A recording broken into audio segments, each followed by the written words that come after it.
예수님께서 베드로의 신앙 고백을 통해서 하나님의 아들이심을 분명하게 이제는 드러내셨습니다. 그런데 예수님께서 한 가지 당부의 말씀을 하셨는데 그것은 무엇이었냐면은 아직도 이 일을 아무에게도 알리지 말라라는 말씀을 하셨습니다.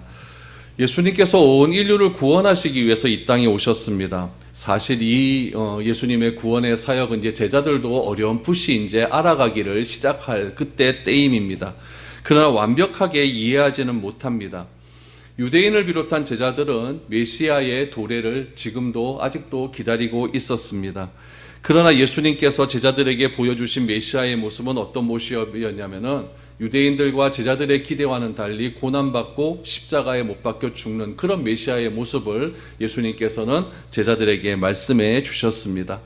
여러분, 우리가 큰 기대를 갖고 한 지도자가 우리에게 와야 되는데 그 지도자가 고난을 받고 이제 죽을 것이다 라고 하는 지도자를 여러분 누가 기다리겠습니까? 좀 강력한 힘을 가지고 또 강력한 정책을 가지고 우리를 잘 살 수 있게 하는 그런 지도자를 다 바라지 않겠습니까? 예수님의 제자들도 이 당시 유대인도 똑같은 겁니다. 우리를 이 억압에서 해방시켜 주시고 우리를 먹고 사는 문제에서 좀 자유롭게 해주실 그런 메시아를 기대하고 있는데 메시아라고 나타났다는 그 사람이 나는 십자가에서 죽을 것이다. 나는 고난받을 것이다. 누가 이분을 메시아로 받아들일 수가 있겠습니까? 그래서 예수님께서는 이 제자들이 고난받는 메시아의 모습을 실질적으로 자기들이 받아들이고 그 믿음을 통해서 자기들이 살아갈 수 있을 때까지는 아직까지 좀 감추어라. 내가 고난받는 메시아로 이 땅에 왔다는 사실을 좀 감추기를 원하시고 있는 겁니다. 우리도 마찬가지 아니겠습니까? 우리도 예수님께서 내 소원 다 들어주시고 내가 필요할 때마다 채워주시고 고쳐주시고 뭐 이런 메시아 원하지. 맨날 나에게 고난 주시고 어려움 주시고 맨날 십자가 얘기나 했었고 이런 예수님 뭐 별로지 않습니까? 저만 그렇습니까? 좀 다 별로인 것 같습니다. 그러니까 제자들이나 우리나 기대하는 그 메시아의 모습은 똑같다는 이야기죠. 그런 상황에서 예수님께서 지난주에 하셨던 그 말씀과 이어서 한 말씀을 더 하십니다. 우리 1절 말씀 보시죠. 또 그들에게 이르시되 내가 진실로 너희에게 이르노니 여기 서 있는 사람 중에는 죽기 전에 하나님의 나라가 권능으로 임하는 것을 볼 자들도 있느니라 하시니라. 원래 이 1절 말씀은 8장 마지막 절에 붙는 것이 맞아요. 그래서 39절이 요 1절 말씀이 되는 것이 맞습니다. 맞는데 편집을 하다 조금 이렇게 오류가 좀 생긴 것 같죠? 생겼기 때문에 요 1절 말씀이 9장 1절로 이렇게 옮겨오게 되었습니다. 여기서 예수님께서 하나님 나라라는 말씀을 등장을 하십니다. 하나님 말씀을 하시는데 하나님 나라를 어떻게 말씀하시냐면은 권능으로 임하는 것을 볼 자들도 있느니라. 미래형이죠. 그렇죠? 권능으로 임하는 것을 볼 자들도 있느니라. 그러니까 예수님께서 지금 하나님 나라를 무엇과 지금 관계를 맺고 있냐면 권능이라고 하는 단어와 지금 연관을 짓고 있습니다. 예수님께서 하나님 나라가 임하게 되는데 그 임하는 하나님 나라를 권능으로 볼 자가 있다. 그럼 임하는 도대체 무슨 말씀일까요? 권능으로 하나님 나라가 임하는 것을 볼 수 있는 사람은 과연 누구일까요? 이 말씀은 여러분 이 8장 이 하반절 말씀하고 연관성 속에서 우리가 이해를 해야 됩니다. 십자가에서 예수님께서 돌아가십니다. 돌아가셔서 십자가에서 승리하셨다는 것을 무엇으로 보여주시냐면 부활로서 보여주시거든요. 그래서 부활로서 보여주시고 예수님께서 이 땅에서 사시다가 하늘로 올라가시면서 예수님께서 하신 약속의 말씀이 있습니다. 이제 너희에게 무엇이 임할까요? 성령이 임할 것이다. 성령의 능력을 받으면은 너희가 그 능력을 가지고 이 자리에만 머물러 있는 것이 아니라 땅끝까지 너희가 복음의 증인이 될 것이다 라고 하는 약속의 말씀을 하시고 예수님은 하늘로 승천하셨습니다. 승천하시고 10일 후에 마가의 다락방에 성령이 임하기를 시작을 합니다. 성령이 임했을 때 제자들이 그 성령을 체험을 하게 되죠. 그 성령이 체험하는 그 시점으로부터 그 예루살렘에 있는 마가의 다락방이 무엇으로 변하게 되냐면 초대교회로 변하게 됩니다. 그 교회를 가리켜서 우리가 예루살렘 교회다라고 이야기를 하죠. 최초의 신약의 교회가 등장을 하게 되는 거죠. 이 일이 어떻게 이루어지느냐? 마침내 이루어진다라는 이야기죠. 그래서 예수님께서 권능으로 하나님의 나라가 임한다라고 하는 것은 성령의 능력을 받아서 너희가 비로소 이제 교회라고 하는 모습 속에서 하나님의 증인이 될 것이다. 어떤 증인이 됩니까? 십자가와 부활로 요약되는 증인이 되는 것 아니겠습니까? 이것이 하나님 나라라는 거예요. 그래서 이 십자가와 부활을 증거하기 위해서는 우리가 반드시 필요한 조건, 권능이 임해야 된다. 그 권능은 성령이라는 것이죠. 그래서 예수님께서는 제자들에게 너희가 하나님 나라를 보게 될 것인데, 그 하나님 나라는 언제 온다는 거죠? 이제 성령이 임하면 그 성령의 권능으로 말미암아 너희가 교회라고 하는 공동체를 통해서 하나님 나라를 경험하게 될 것이고, 그 교회가 점점 확장되어져 간다는 거죠. 어디까지요? 땅끝까지 확장되어 간다는 거예요.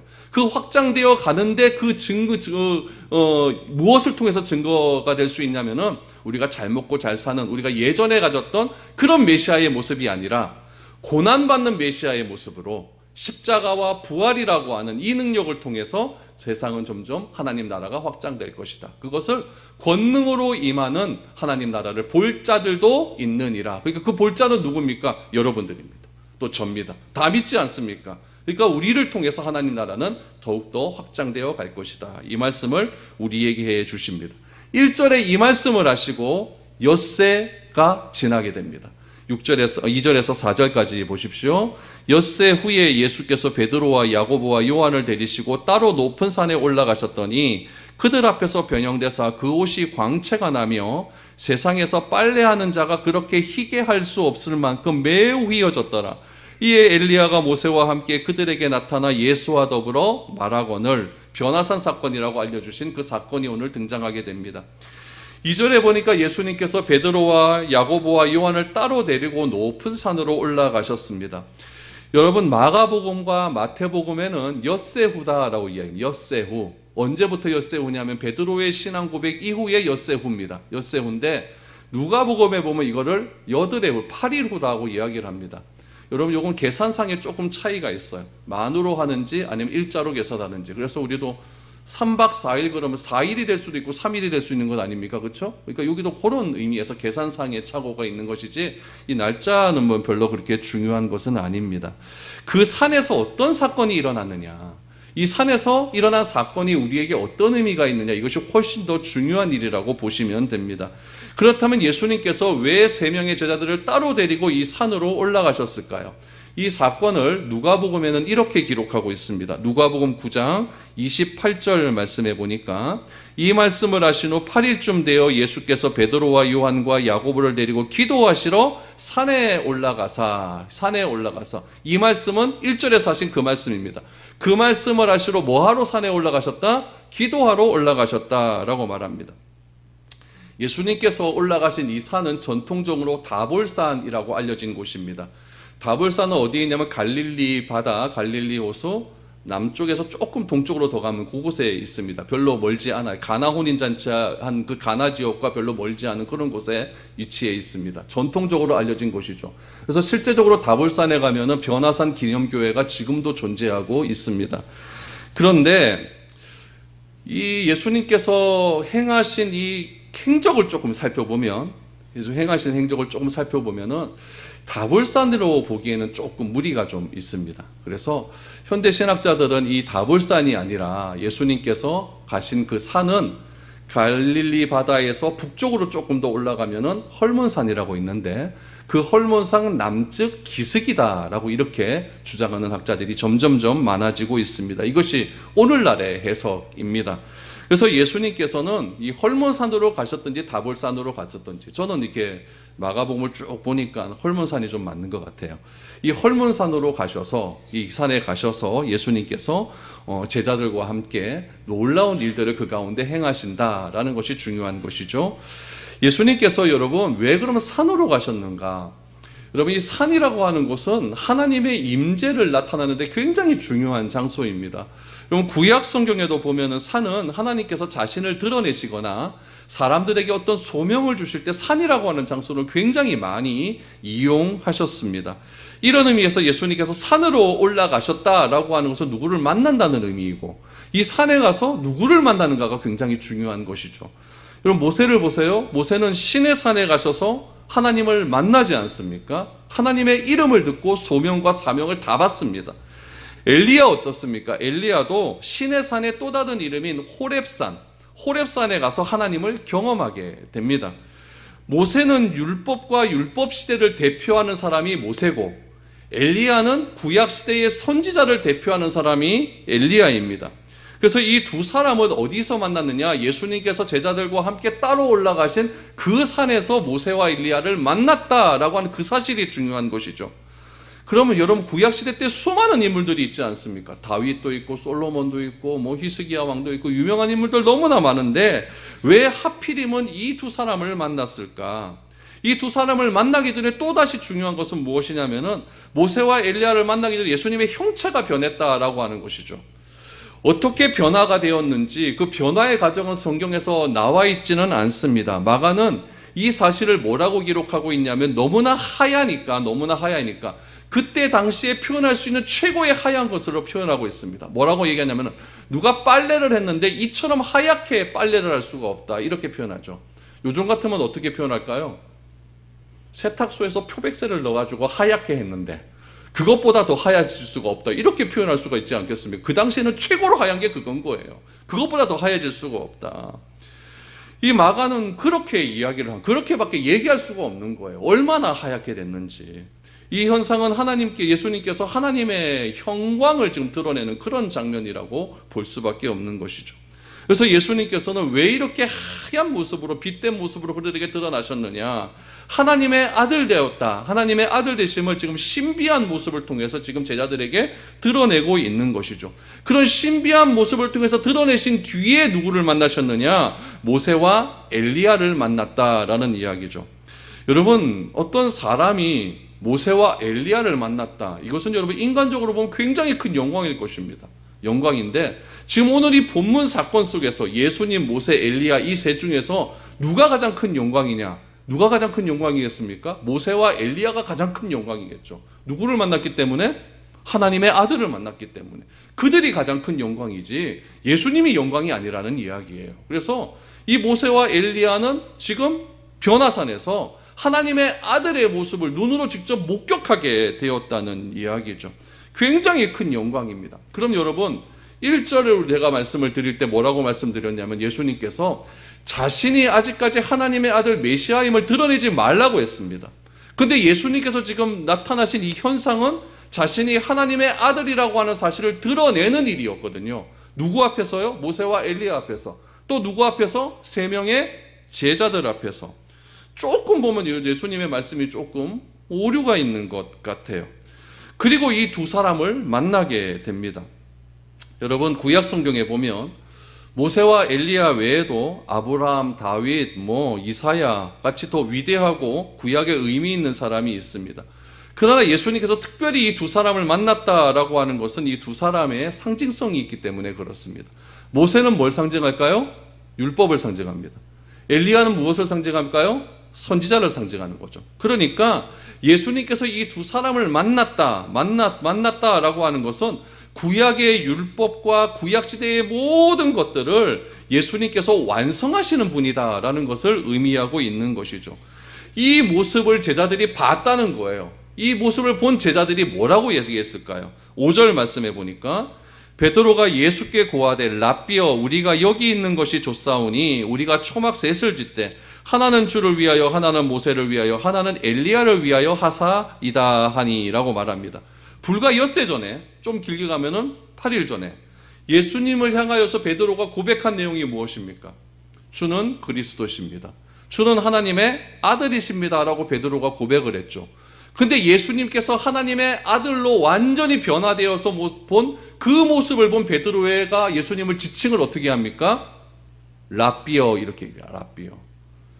여러분, 지금 베드로가 정신이 없는 거예요. 정신이 없는 거예요. 랍비라고 하는 표현이 상대방을 깎아내리는 그런 표현은 아닙니다. 그 당시에서 유대사회에서 랍비여 그러면 최고로 존경받을 수 있는 장로님 이런 분들을 향하여 랍비여라고 이야기를 했죠. 랍비라고 하는 호칭이 나쁘지는 않지만 지금 예수님은 도저히 인간의 모습이라고는 볼 수 없을 만큼 환한 모습으로 지금 변화되어 있거든요. 그러니까 지금 베드로가 지금 정신이 하나도 없는 거예요.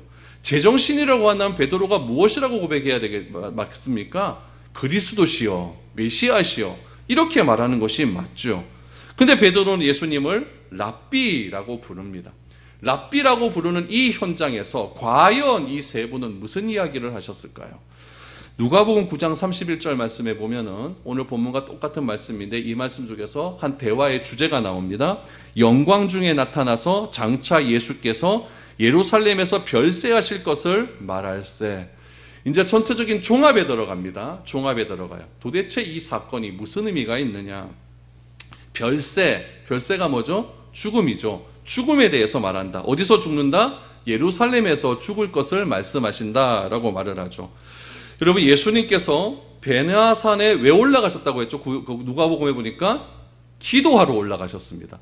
기도하러 올라가셔서 지금 모세와 엘리야와 함께 한 이야기의 주제는 무엇이냐? 예루살렘에서 죽는 것에 관한 이야기를 하고 있다라는 이야기죠. 그 이야기를 누가 듣습니까? 제자들이 듣는 거예요. 제자들이 듣는 거죠.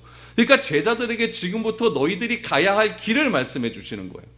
그 길은 어떤 길이냐? 너희들이 원하는 그 메시아의 길이 아니라 고난받고 십자가와 부활을 위해서 걸어가는 그 한 걸음 한 걸음의 길이라는 거예요. 그 길이 무엇이냐? 십자가의 길이라는 거죠. 십자가의 길. 그 십자가의 길을 어디서 행한다? 예루살렘에서 행한다는 이야기죠. 그러면 예수님께서 제자들과 함께 변화산에 올라가신 목적은 무엇이냐? 기도하러 올라가셨어요. 기도하시면서 무슨 기도했을까요? 별세에 대한 이야기 하셨으니까 십자가를 준비하기 위한 그런 기도를 하기 위해서 어디로 가셨느냐? 변화산으로 가신 거예요. 이런 결론이 나오게 되는 거죠. 그러므로 기도라고 하는 것은 여러분 무엇이냐면은 고난을 면제하는 수단이 아니에요. 기도란 무엇이냐?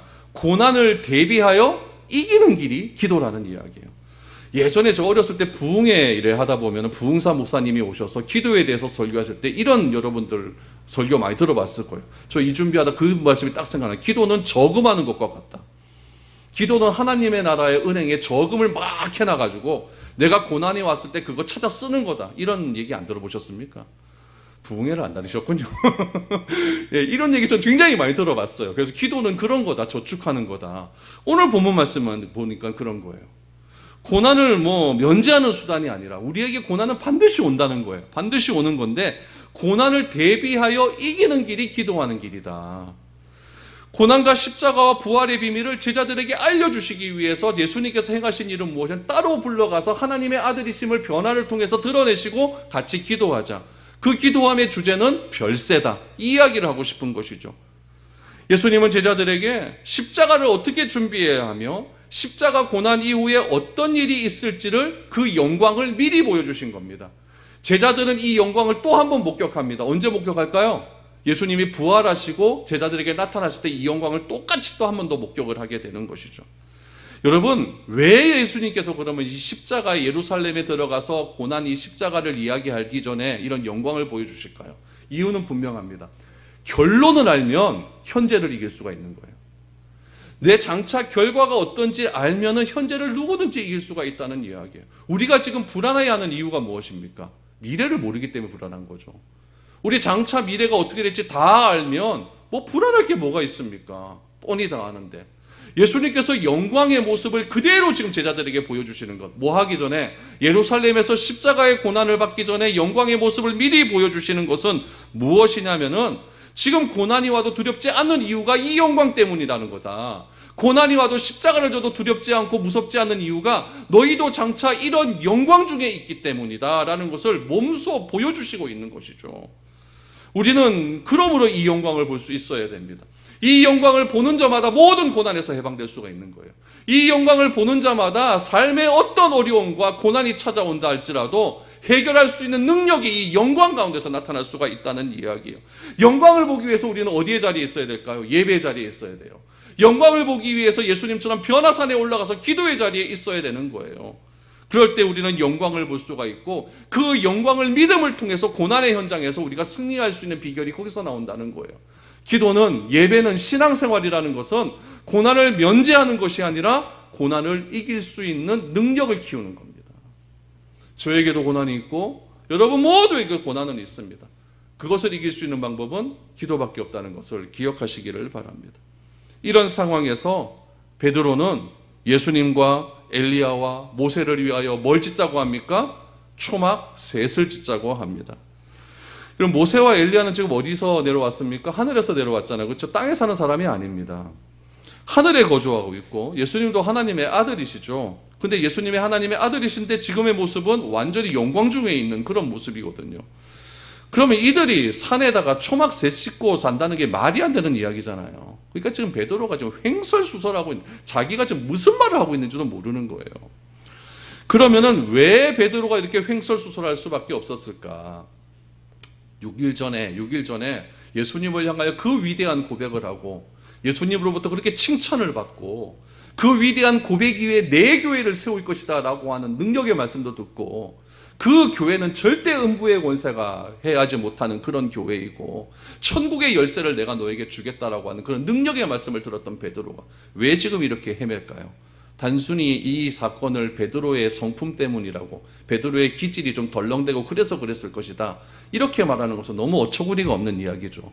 그 이유를 6절에서 이렇게 소개를 하고 있어요. 6절을 보십시오. 이는 그들이 몹시 무서워함으로 그가 무슨 말을 할지 알지 못함이더라. 무서워하다라고 하는 헬라어의 뜻을 보니까 제정신이 아니다 이렇게 나와요. 그러니까 베드로가 제정신이 아니라는 거예요. 굉장히 무서워합니다. 여러분, 하나님의 영광을 보는 사람은 다 무서워합니다. 두려워해요. 베드로도 예수님을 처음 만났을 때 주여 나를 떠나소서라고 말하지 않습니까? 여러분, 완전한 하나님의 영광 앞에서 사람이 고개 빳빳이 들고 있을 사람은 아무도 없다는 이야기예요. 제자들이 예수님의 영광의 광채를 입고 예수께서 엘리야와 모세와 함께 대화를 나누는 장면을 보았다면 여러분 기뻐하는 것이 맞겠죠. 그러나 제자들은 두려워하기 시작을 합니다. 무서워하기 시작을 해요. 제자들이 무서워하는 것은 하나님을 만난 자의 당연한 현상입니다. 그것은 전능하시고 거룩하신 하나님 앞에 죄인으로서 인간이 서게 될 본능적인 모습이라고 할 수가 있는 것이죠. 저도 어렸을 때 여러분 조금 하나 잘못하고 거짓말 쳤을 때 부모님 앞에서 벌벌벌 떨리거든요. 엄마 눈을 제대로 못 쳐다봐요. 우리는 매일같이 죄를 짓고 있는데 죄인인 존재가 어떻게 거룩하신 하나님의 존재 앞에 섰을 때 우리가 두려워하지 않을 수가 있겠습니까? 고개는 저절로 숙여질 수밖에 없는 것이죠. 그래서 구약시대 때 재배하는 그런 자세를 보면은 월십 그러잖아요. 월십이란 최고의 가치에게 엎드려 절하다. 그 엎드려 절하다라고 하는 개념이 이마가 땅에 닿는 행위예요. 그래서 무슬림들은 지금도 하루에 5번씩 기도할 때 무슬림 땅을 향하여서 이마가 땅에 닿도록 경배하지 않습니까? 그게 뭐냐면은 자기가 생각하는 최고의 알라가 하나님이라는 뜻이거든요. 아랍어로. 그 신에게 최고의 가치를 내가 표한다라고 하는 뜻입니다. 그래서 엘리야도 갈멜산에서 기도할 때 어떻게 기도합니까? 머리를 가랑이 사이로 넣지 않습니까? 저는 못 넣어요. 안 숙여져서. 그러니까 최고의 가치에게 하나님께 전비하는 그런 자세입니다. 하나님을 만난 자의 자세는 그런 자세가 된다는 이야기죠. 우리처럼 이게 빳빳하게 이렇게 들고 못한다는 이야기입니다. 그래서 우리가 하나님 앞에 섰을 때, 거룩한 하나님 앞에 섰을 때 예배 드릴 때는 진짜 겸손한 마음으로, 두려워하는 마음으로 그렇게 예배 드리는 것이 참으로 중요하다라는 것을 알게 됩니다. 이렇게 두려워하는 현상 속에서 여러분 7절, 8절에서 어떤 일이 일어났을까요? 마침 구름이 와서 그들을 덮으며 구름 속에서 소리가 나되 이는 내 사랑하는 아들이니 너희는 그의 말을 들으라 하는지라. 문득 둘러보니 아무도 보이지 아니하고 오직 예수와 자기들 뿐이었더라. 구름이 와서 그들을 덮습니다. 여러분, 구약과 신약에서 구름이라고 하는 것은 하나님의 임재를 상징하는 표현입니다. 모세가 십계명을 받으러 시내산에 올라갔을 때도 여러분 강력한 구름이 임재합니다. 구름이 임재해서 그 가운데서 하나님으로부터 십계명을 수여받게 되죠. 출애굽기 39장 40장 말씀에 보면 성막이 완성되거든요. 성막이 완성될 때 모세가 한 행동이 무엇이냐면은 성막 모든 재료들 있잖아요. 성막 안에 있는 모든 기구들에게 기름을 다 바릅니다. 기름을 다 바르고 마지막 기름을 발랐을 때 성막 안에 구름이 꽉 찼어요. 꽉 차니까 모세가 그 안에서 연기가 너무 가득 차서 감히 그 안에서 있지를 못하는 거예요. 있지를 못하는. 눈이 따가워서 견딜 수가 없었다고 이야기. 하나님의 임재가 임하는 거죠. 다니엘서에 보면 뭐라고 이야기합니까? 다니엘이 인자를 봅니다. 인자, 하나님의 아들. 하나님의 아들을 보는데 그 하나님의 아들이 어떻게 오냐? 구름을 타고 오신다. 구름을 타고 오신다.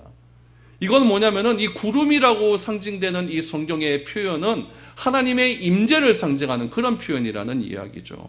오늘 본문 말씀에 보니까 마침 구름이 와서 그들을 다 덮은 거예요. 산을 다 덮어버렸어요. 하나님의 임재가 너무나 강력하게 임하기를 시작하는 거죠. 그 강력하게 임하는 그 순간 하늘에서 음성이 들립니다. 어떤 음성입니까? 이는 내 사랑하는 아들이니 너희는 그의 말을 들으라. 이는 내 사랑하는 아들이니 너희는 그의 말을 들으라. 하나님이 다시 한번 확인시켜 주십니다. 하나님의 거룩한 임재 앞에서 이는 내 사랑하는 아들이다. 정확하게 말씀해 주시죠. 그러므로 하시는 말씀이 뭐냐면은, 그리고 하시는 말씀이 너희는 내 말을 들으라. 아들의 말을 들으라. 아들의 말을 들으라. 너무나 영광스러운 말입니다. 여러분, 이 말씀은 마가복음의 주제와 연결되는 말씀입니다. 마가복음의 주제는 마가복음 1장 1절에서 뭐라고 시작을 했냐면, 하나님의 아들 예수 그리스도의 복음의 시작이다. 하나님의 아들이라는 말로 시작을 했습니다. 예수님께서 세례를 받을 때 하늘에서 음성이 들었어요. 이는 내 사랑하는 아들이다 라는 음성이 들었어요. 그 이후에 제자들과 예수님은 수많은 이적들을 행하셨습니다. 그 이적들을 행하시는데 딱 한 가지 목적입니다. 뭐 병 고쳐주고 뭐 사랑, 그게 중요한 것이 아니라 내가 하나님의 아들로서 이 땅에 왔기 때문에 이런 일을 행한다. 이거는 구약에 예언된 일이다. 이것을 증거하고 있는 거예요. 그 증거의 클라이막스 핵심이 어디서 납니까? 마가복음 15장에서 백부장이 예수님께서 십자가에 죽는 그 순간에 이 저분은 진짜 하나님의 아들이었다. 이게 클라이막스예요. 그 사이에 또 하나의 하나님의 음성이 들리기 시작합니다. 이는 내 사랑하는 아들이다 라고 말하면서 무엇을 합니까? 너희는 내 말을 들으라. 그 말이 무슨 말일까요? 십자가와 부활에 대한 말입니다. 십자가와 부활에 대한 말을 들으라. 지금까지는 그 말을 다 이해하지는 못했어요. 왜 메시아로 와놓고 우리한테 이런 영광 중에 오신 메시아가 아니라 십자가와 고난받는 메시아의 모습으로 우리에게 올 수밖에 없는가? 그런 의심하는 제자들을 향하여서 예수님께서는 따로 산에 가셔서 자기가 직접 하나님의 아들의 모습으로 변화되시고 십자가와 부활에 관한 말씀을 엘리야와 모세와 통해서 함께 하시고, 그 중에서 구름 가운데 임하실 하나님의 영광 중에 하나님의 음성을 듣게 하셨다라는 이야기죠. 그러면 여러분, 우리는 과연 어떤 말을 들어야 될까요? 예수님께서 제자들을 부르실 때 무엇이라고 하셨냐면 나를 따르라 라고 했습니다. 나를 따르라. 앞에 말 아무것도 없습니다. 나를 따르라. 나를 따르면 어떻게 되겠느냐? 사람을 낚는 어부가 되게 하겠다. 이것이 처음 제자들을 만나면서 하시는 예수님의 말씀이었습니다. 그리고 예수님께서 제자들과 1년, 2년을 행하시면서 3년 돼가는 그 즈음에 예수님께서 드디어 말씀을 하십니다. 베드로의 신앙 고백 이후에 십자가와 고난에 관한 말씀을 하십니다. 십자가와 고난에 대한 말씀을 하시면서 우리 지난주에 들었던 말씀 마가복음 8장 34절 이하에서 세 가지의 말씀을 하셨어요. 나를 따라오려거든 첫 번째 자기를 부인해라. 두 번째 십자가를 져라. 세 번째 뭐죠? 세 번째는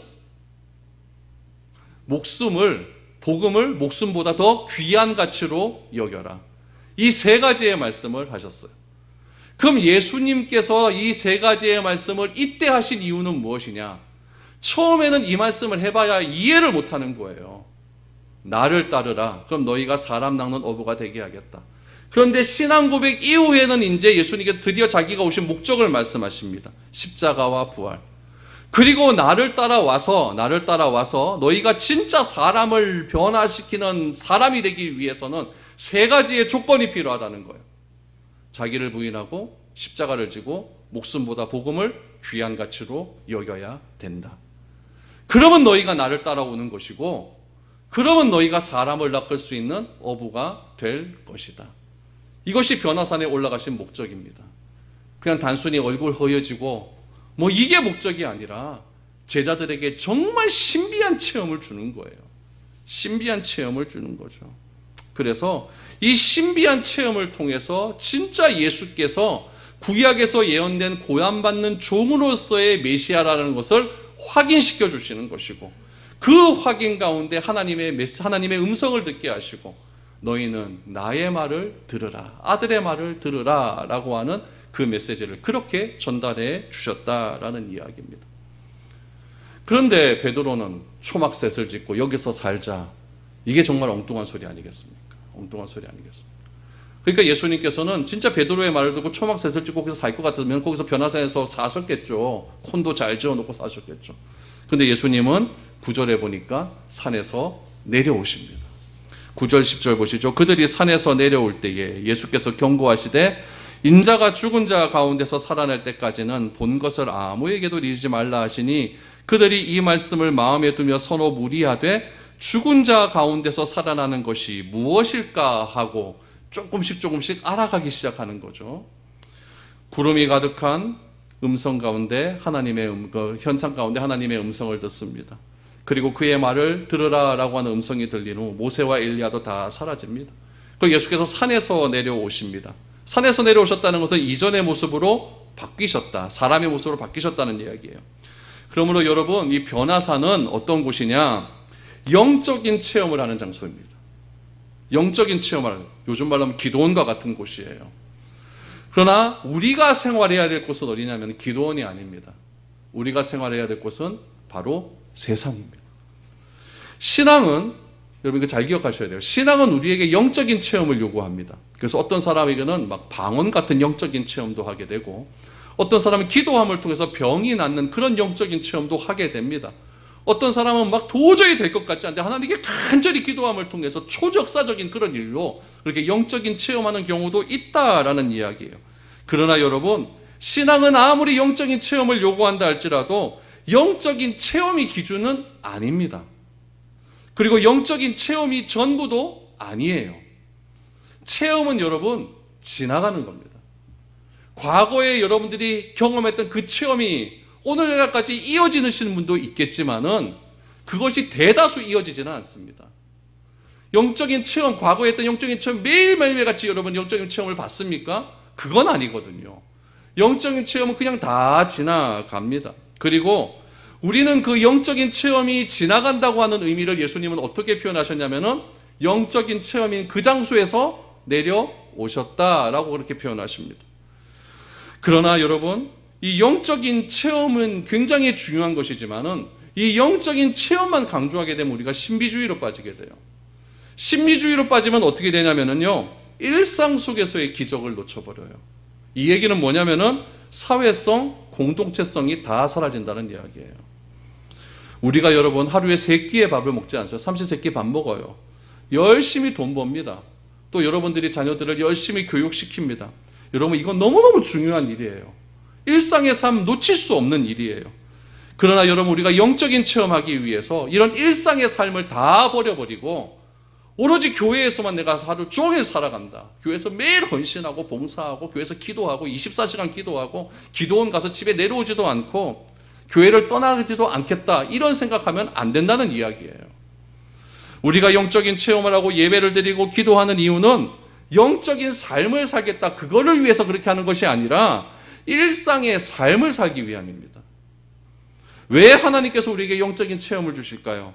세상을 등지고 살라고 주신 것이 아니라, 사회를 외면하라고 주신 것이 아니라, 사람을 등지라고 주신 것이 아니라는 것을 분명히 기억하십시오. 하나님은 일상의 삶 속에서 넉넉히 이기는 힘을 주시기 위해서 영적인 체험을 주십니다. 그래서 우리가 기도하고 찬양하고 말씀을 읽는 이유는 무엇이냐면, 그런 걸 통해서 내가 영적인 체험을 하는 이유는 무엇이냐면은 아직까지도 그러는 능력을 모르는 사람 앞에서, 기도의 능력을 모르고 찬양의 능력을 모르고 말씀의 능력을 모르고 예배의 능력을 모르는 사람 앞에서 그 능력을 그대로 드러내기 위함이라는 거예요. 내가 뭐 말을 해서 드러내는 것이 아니라 나의 삶을 통해서 그대로 드러내기 위함이라는 거예요. 그 드러냄이 빛입니다. 그 빛은 상 아래에 있지 못합니다. 언제나 등상 위에 있어야 됩니다. 그 세상이라고 하는 그곳, 어두운 곳에서 우리의 영적인 체험의 그 능력을 가지고 그대로 드러내라고 하나님은 우리에게 체험의 능력을 주십니다. 그러므로 우리가 살아가야 할 곳은 산이 아니라 죄 많은 세상입니다. 예수님은 산에서 초막셋을 짓고 살지 말고 산에서 내려가자라고 합니다. 예수님은 산에서 내려오는 도중에 제자들에게 또 당부하십니다. 절대로 얘기하지 말아라. 절대로 얘기하지 말아라. 자신이 부활하기 전까지는 이 얘기를 하지 말아라. 부활하기 전까지는 이야기하지 말라고 했습니다. 그리고 언제 이야기를 했느냐? 권능이 임하면 뭡니까? 성령이에요. 그 성령이 임하면 권능을 받고 너희들이 비로소 스스로 얘기할 때가 온다는 이야기예요. 그때가 언제냐? 1절에서 이야기하는 하나님 나라를 볼 자들도 있느니라, 이 얘기예요. 그러자 예수님께서 제자들이 도대체 부활이 도대체 무엇이냐 이렇게 얘기를 하죠. 그러자 예수님께서 진짜 고난받는 종에 대한 구약의 메시지를 전달하시는데 엘리야와 고난받는 종에 대한 이야기를 하십니다. 11절부터 보시죠. 이에 예수께 묻자와 이르되 어찌하여 서기관들이 엘리야가 먼저 와야 하리이까 하나이까 이르시되 엘리야가 과연 먼저 와서 모든 것을 회복하거니와 어찌 인자에 대하여 기록하기를 많은 고난을 받고 멸시를 당하리까 하였느냐. 그러나 내가 너희에게 이르노니 엘리야가 왔을 때 기록된 바와 같이 사람들이 함부로 대우하였느니라 하시니라. 엘리야는 누굴까요? 세례 요한입니다. 요에서에 말한 그런 세례 요한입니다. 세례 요한이 왔는데 사람들이 핍박했잖아요. 세례 요한이 와서 예수님에 대해서 이야기를 했습니다. 내 뒤에 오시는 분은 하나님의 어린 양이다 라고 이야기를 합니다. 그리고 인자에 대해서 기록하기를 많은 고난과 멸시를 당하였다. 이 메시지가 어디에 있을까요? 이사야 53장에 있습니다. 한번 볼까요? 이사야 53장 4절에서 6절입니다. 그는 실로 우리의 질고를 지고 우리의 슬픔을 당하셨거늘 우리는 생각하기를 그는 징벌을 받아 하나님께 맞으며 고난을 당한다 하였노라. 그가 찔림은 우리의 허물 때문이요 그가 상함은 우리의 죄악 때문이라. 그가 징계를 받음으로 우리는 평화를 누리고 그가 채찍에 맞음으로 우리는 나음을 받았도다. 우리는 다 양 같아서 그릇 행하여 각기 제 길로 갈거늘 여호와께서는 우리 모두의 죄악을 그에게 담당시키셨도다. 예수님의 구원은 값싼 구원이 아니라 전부를 우리를 위해 주신 값비싼 희생을 치른 구원의 결과입니다. 이 사실을 우리가 믿어야 됩니다. 그럴 때 우리는 감사와 감격이 회복될 수 있는 겁니다. 그럴 때 우리의 눈에는 감격의 눈물이 끊이지 않는 거예요. 여러분, 예수님을 늘 기억하십시오. 예수님의 남은 고난을 우리가 이루어갈 수 있기를 소망합니다. 누구든지 주님을 따르고자 하는 자는 그분의 말을 들어야 됩니다. 하나님의 아들이신 예수님의 말씀을 잘 들어야 됩니다. 세상은 무엇을 원합니까? 세상은 고난 없는 영광을 원합니다. 그러나 십자가가 없는 영광을 세상은 기대하고 있지만 성경은 십자가 없는 영광은 아무런 의미가 없다라고 그렇게 말씀하고 있습니다. 그래서 십자가를 지시기 위해서 예수님께서 이제 마지막으로 무엇을 하시느냐? 변화산에서 예루살렘으로 내려가십니다. 내려가시는 길을 통해서 마지막 예루살렘에 입성하시고 마지막 유월절을 보내시면서 그렇게 예수님은 십자가에 돌아가시는 마지막 십자가의 길을 그렇게 걸어가신다는 것을 우리는 기억해야 됩니다. 마가복음에서 하는 얘기를 조금 이제 아시겠죠, 그렇죠? 아시겠죠. 이런 예수님의 십자가의 길을 또 우리 한 걸음 한 걸음 밟아갈 겁니다. 밟아가면서 여러분, 과연 예수님께서 우리에게 하시고자 하는 말씀은 무엇인가? 나를 부인하고 십자가를 지고 진짜 내가 목숨보다 복음을 더 귀한 가치로 여기고 있는가? 이것을 다시 한번 기억하시면서 이번 한 주간 나를 부인하는, 그래 십자가를 짊어지고 한 걸음 한 걸음 달려가는 그런 한 주간이 될 수 있기를 축복합니다.